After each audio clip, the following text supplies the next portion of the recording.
અબ્દુલ ચૌહાણ મુસ્લિમ ગેરકાયદેસર રીતે અપહરણ કરી ભગાડી જઈ અને અવારનવાર શારીરિક સંબંધો બાંધી ગેરકાયદેસર લગ્ન કરાવે છે.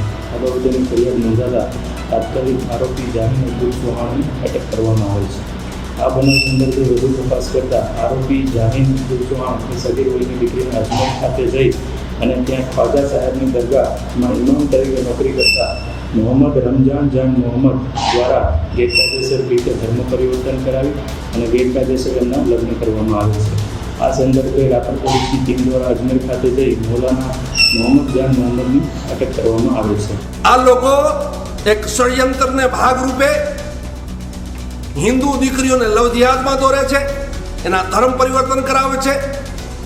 હિન્દુઓના ધર્મ પરિવર્તન થઈ રહ્યા છે એટલે આમાં સખ્ત કાર્યવાહી થવી જોઈએ અને હિન્દુઓને અન્ય જો ધર્મના લોકો છે એને માટે બી બહુ મોટો એક નુકસાન થઈ રહ્યો છે.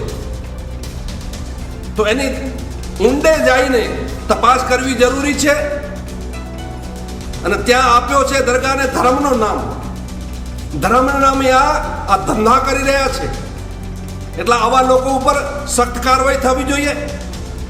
અને સાથે સાથે હું રાપર પોલીસ, કચ્છ પૂર્વ પોલીસને હું ખૂબ ખૂબ અભિનંદન પાઠવું છું કે આટલી હિંમત કરીને ત્યાં પહોંચ્યા ને આવા મોલાનો ત્યાંથી ઉપાડી આવ્યા. અમારી તમામ માહિતીથી અપડેટ રહેવા માટે જોડાયેલા રહો S9 ન્યૂઝ સાથે.